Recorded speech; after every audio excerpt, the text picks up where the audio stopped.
Apa aja yang terjadi di balik layar WWE? It's time to lift up the curtain once again. Waktunya WWE membuka tirai backstage-nya satu kali lagi di season 2 Unreal Netflix. Buat yang belum tahu, Unreal adalah dokumenter serial WWE di Netflix yang mana menguak apa yang terjadi di backstage-nya WWE secara real. WWE membuka bagaimana skema mereka membuat sebuah cerita, bagaimana mereka membuild up sebuah karakter, dan juga bagaimana mereka menjalankan sebuah show yang ada, guys ya. Buat yang belum nonton season pertama, saya rekomendasikan untuk nonton dulu season pertama, terus lanjut season kedua biar paham semuanya ya. Buat yang sudah nonton season pertama dan sudah mulai menonton season kedua, silakan lanjut nonton video ini. Dan di video kali ini saya akan mereview episode demi episode serial Unreal season kedua. Ada 5 episode untuk season ini, sama seperti dengan season yang pertama. Dan konsepnya pun sama, alurnya pun sama. Bedanya narasumbernya berbeda, ada beberapa yang masih sama. Yang jelas cerita yang diangkat berbeda dengan yang season pertama. Di season pertama kita kayak memang dijelaskan banget sesuatu itu dari nol buat fans casual, guys ya. Di season 2 ini saya lihat WWE tidak lagi begitu menjelaskan detail apa-apa saja rule ataupun peraturan-peraturan yang ada di WWE. WWE tinggal ngasih point of view berbeda, WWE tinggal ngasih figur ataupun karakter yang berbeda untuk bercerita di season kedua kali ini. Saya merasa cukup berbeda menonton Unreal season 2 karena excitementnya tidak seperti Unreal season pertama. Di Unreal season pertama kita berpikir WWE akan membuka tirainya, WWE akan ngasih tahu bagaimana seluk-beluk secara mendetail, all out. Kita akan kasih lihat bagaimana performa Gulat karena kita nggak tahu bayangannya seperti apa dokumenter tersebut. Jadi pas kita nonton, oh itu yang kita dapatkan, oh seperti itulah. Jadi pas season 2 ini kita nggak ekspektasi tinggi lagi, kita fokus dengan apa yang WWE mau sampaikan di episode ini. Cerita belakang layar apa, headline apa yang akan membuat orang jadi ngomongin tentang WWE di Unreal season kedua. Tapi menurut saya season 2 ini kayaknya tidak akan sebesar season pertama. Akan tetapi tetap buat fans gulat profesional, fans casual gulat profesional, sangat saya rekomendasikan untuk ditonton, guys ya. Yang akan kita dapatkan di season kedua ini adalah cerita menuju SummerSlam. Jadi dijelaskan di awal oleh Triple H kalau apa yang terjadi setelah WrestleMania adalah build up menuju event besar berikutnya, yaitu SummerSlam, guys. Yang kita tahu SummerSlam menjadi 2 malam ya. Itu jadi kayak ending ataupun puncak dari dokumenter season kedua ini. Kita tahu di season pertama adalah build up menuju WrestleMania. Nah, berhenti di situ. Season kedua build up menuju SummerSlam. But we'll see, guys ya, kalau Netflix merasa puas, WWE mungkin akan lanjut season ketiga. Karena saya lihat di sini season kedua ini kayaknya ada beberapa footage ataupun beberapa interview yang sudah direkam dari season 1. Jadi di season 1 tuh mereka nggak berhenti rekam, mereka lanjut ngerekam karena memang mungkin kontraknya 2 season, 1 tahun, guys ya, menuju Mania sama menuju SummerSlam. Jadi mereka simultaneously langsung merekam ataupun mendokumentasi semua yang terjadi, semua yang WWE siapkan, semua yang WWE lakukan dari 2024 akhir tahun sampai SummerSlam 2025 dan mungkin akan berlanjut setelahnya, guys. Karena saya lihat di 2 episode pertama itu WWE nunjukin atau mutarin video ataupun interview yang kayaknya sama dengan yang season pertama. Mereka kayak nggak ngetek lagi gitu loh. Tapi ada mereka yang ngetek lagi gitu loh, saya lihat, guys ya, di sini. Dan itu yang saya dapatkan first impression menonton Unreal season kedua. Dan FYI, disclaimer dulu, saya baru menonton 2 episode, guys. Saya akan lanjut setelah saya bikin review ini untuk menonton 3 episode berikutnya. Dan yang jelas, video kali ini adalah sebuah review dan juga tanggapan saya, reaksi saya dari menonton setiap episodenya di Unreal season kedua, dan juga beberapa highlight yang perlu kita bahas mengenai fakta-fakta yang diungkap oleh WWE di Unreal season kedua ini. Mari kita mulai saja. Ini dia review Unreal season kedua.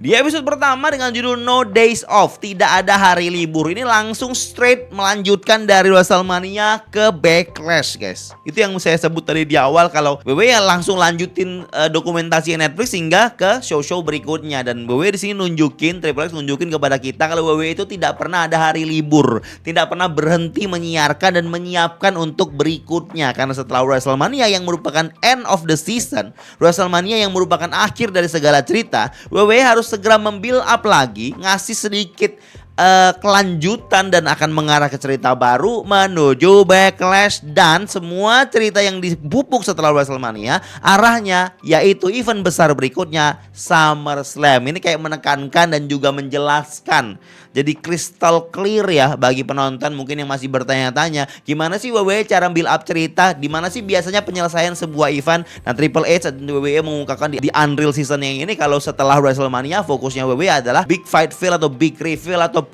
blow off, itu kemungkinan besar terjadinya di event besarnya WWE yaitu SummerSlam. Lagi-lagi saya ingatkan, saya baru menonton 2 episode saja. Di episode pertama ini fokusnya, saya kira dari awal saya menonton tuh langsung yang dibahas tuh Seth Rollins.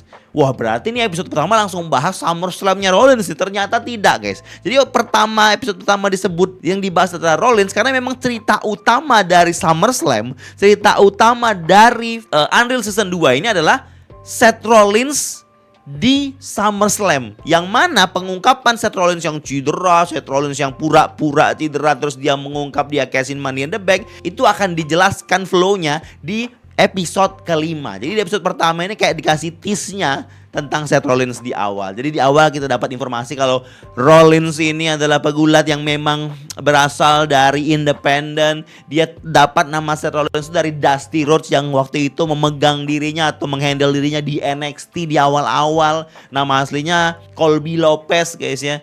Terus dia pakai nama Seth Rollins di WWE. Dia sama Becky Lynch menikah di tahun 2021. Saat itu masih pandemi, mereka menikah kayak di sebuah pulau, jadi kecil-kecilan gitu sama keluarganya, guys ya, dilihatkan di sini. Jadi emang ini koneksinya tuh ke episode-episode berikutnya, di mana nanti Becky sama Rollins nih ya kong kali kong ya soal cedera yang kita ketahui itu. Tapi itu kita jelaskan di episode berikutnya. Fokus episode hari ini adalah Becky Lynch dan juga Pat McAfee, guys. Jadi ceritanya Becky Lynch yang sama Lyra Valkyria dan Pat McAfee yang sama Gunta, karena itu adalah match di Backlash. Jadi WWE di sini menjelaskan bagaimana alur awalnya Becky Lynch bersama Lyra Valkyria ya, guys ya. Dan diawali dengan WWE menceritakan Becky Lynch ini profilnya seperti apa. Awal dia gabung WWE dan dia sempat 2024 itu mau berhenti dulu untuk fokus ke keluarga. Jadi WWE menerapkan kontrak pause. Jadi di kontrak 2024 itu di pause, guys. Dihentikan sementara.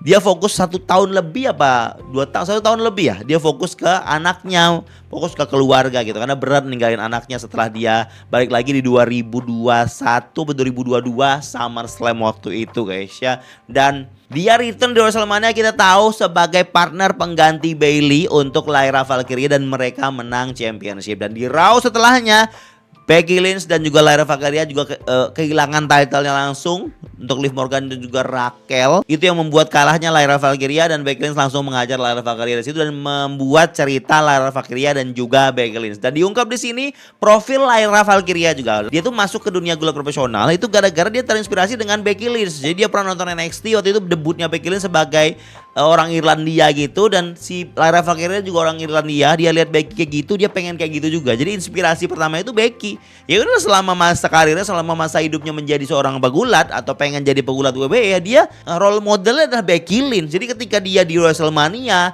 dia di feudkan atau bahkan dipasangkan dengan Becky Lynch, itu sangat senang sekali, itu dream bagi dia.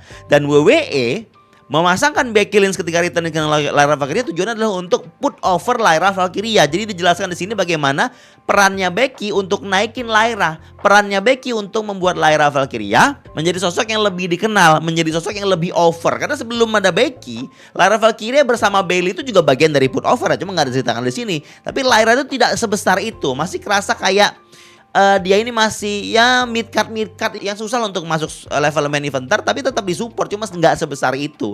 Dengan masuknya Becky, WWE berharap yang ngasih support lebih besar untuk Lyra yang merupakan masa depan Women's Divisionnya WWE.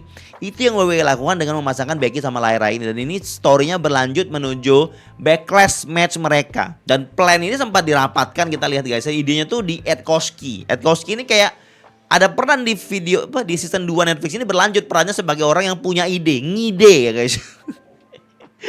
Oh, teman-teman lihat review saya yang season pertama itu tahu bagaimana Ed Koski ini bertanggung jawab terhadap beberapa keputusan ya yang memang kita pertanyakan sebelumnya gitu. Dan yang menarik, pada saat match di Backlash, Becky kalah kan di roll up sama Lyra, kita tahu itu terjadi. Lyra retain jadinya untuk Intercontinental title itu. Dan ada momen dimana setelah kalah Becky langsung hajar Lyra, dan itu nggak sesuai skrip guys. Jadi skripnya harusnya Becky biarin Lyra dapat cheers dulu dengan kemenangan ini. Tapi Becky nggak tahu, tiba-tiba dia berpikir untuk melakukan langsung biar dapat intens apa gimana. Dia langsung hajar, produser di belakang layar tuh kaget, lah kok begini. Sorry guys, kita harus buru-buru. Jadi kan ada skenario di mana wasitnya tuh datang ke atas ring, dan mereka kan berpikir ini Lyra mau pose dulu. Enggak, ternyata Becky langsung melakukan hal di luar skrip. Tentu kalau hal kayak gini kan jadi masalah dong di belakang, pasti diingetin, pasti dikasih tahu, dan bener guys. Jadi Becky sudah diajar itu dipisah, terus Becky keluar, dikasih tahu sama Triple H, kamu udah bagus kok, tapi cuma ada beberapa. Terus Becky kayak ngerasa bersalah, sorry katanya gitu. Dia nggak mikir seperti itu. Jadi Triple H kayak ngasih tahu tapi nggak marah guys. Jadi beberapa, menurut saya guys ya, Triple H harusnya marah. Cuma karena memang Becky ini ada sosok yang dipentingkan, yang dibutuhkan oleh WWE, jadi dia salahnya Becky jadi nggak yang begitu enak buat dimarahin gitu. Jadi kayak ya tetap nenangin hati, karena matchnya bagus malam itu guys, si Becky lawan Lyra di sini. Cuma kan finishnya kan harusnya, kata si Triple H nih guys, bilang ke Becky, kalau si Lyra sesuai skrip dibiarin pose dulu, popnya lebih bagus gitu loh. Jadi ngasih pop ataupun ngasih cheers untuk Lyra, kan tujuan Becky sama Lyra kan untuk naikin Lyra. Tapi Becky langsung hajar Lyra, kan jadinya Lyra nggak dapat pop yang dibutuhkan di sini gitu loh guys.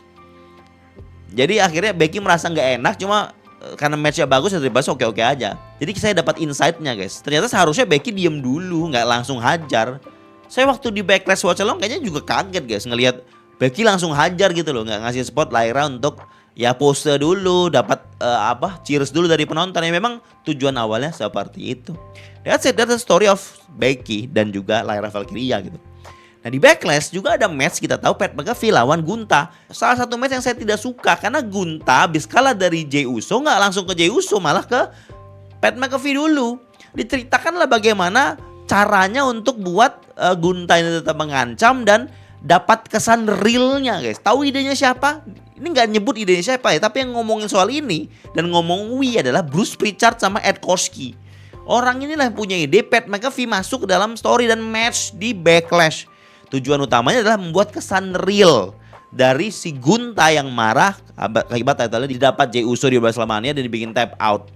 Jadi hitnya tuh untuk si Gunta tetap besar gitu loh. Nah Pat McAfee masuk story ini tuh sebagai pembela Michael Cole. Kalau teman-teman pengen tahu bagaimana ceritanya, saya sudah bahas di prediksi Backlash 2025 dan juga review Backlash kalau mau tahu reviewnya guys ya. Jadi penting banget ya guys ya, setelah nonton Unreal ini beberapa topik-topik pay-per-view itu ceritanya kalau nggak paham kalian bisa balik ke video prediksi saya di Premium Live Event 2025.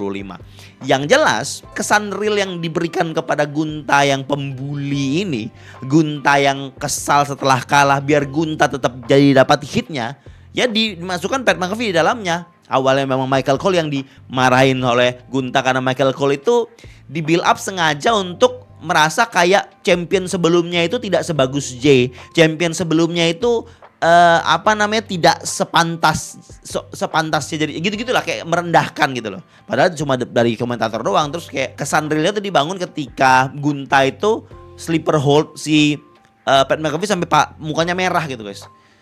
Dan menariknya saya tuh lihat ada momen di mana Pat McAfee itu berpikir kalau setelah dikunci kayak gitu terus udah dibawa ke belakang, itu harusnya komersial, harusnya iklan. Tapi masih live ke dia tuh agak nggak paham. Dia tuh kayak merasa harusnya ini udah komersial, saya bisa jalan dengan tenang gitu loh. Tapi Adam Pearce tuh ngingatin dia terus pas di momen ini guys. Langsung bilang kayak kamu masih live gitu loh. Jadi dia berusaha untuk pura-pura batuk terus, padahal dia udah pengen segera off gitu loh. Sampai di belakang backstage juga dia harus pura-pura batuk, pura-pura muntah, minum-minum gitu loh.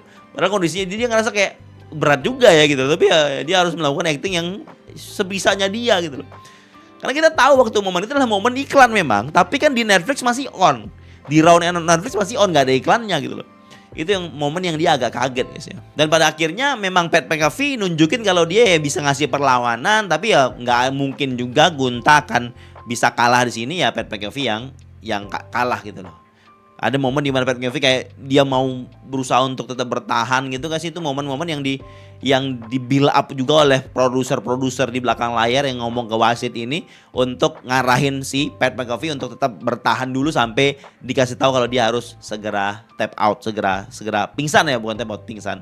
Selesai lah, Gunta dapat kemenangan. Walaupun dia tidak menang, memang awalnya Pat McAfee tidak menang, tapi Gunta dapat benefit dari itu karena karakter Gunta menjadi lebih dibenci, dan juga Pat McAfee dapat kerennya lah gitu di situ di momen itu guys. Saya ngerasa episode pertama ini menurut saya masih so-so banget ya guys ya. Saya belum merasa sesuatu itu terasa kayak intens ya. Saya tidak merasa sesuatu itu ada pengungkapan yang saya cukup kaget dari episode 1 ini. Tapi yang jelas ya ini cocok lah untuk mengawali sebagai intronya dari Unreal season kedua ini. Nantikan apa yang terjadi di episode kedua di video berikutnya.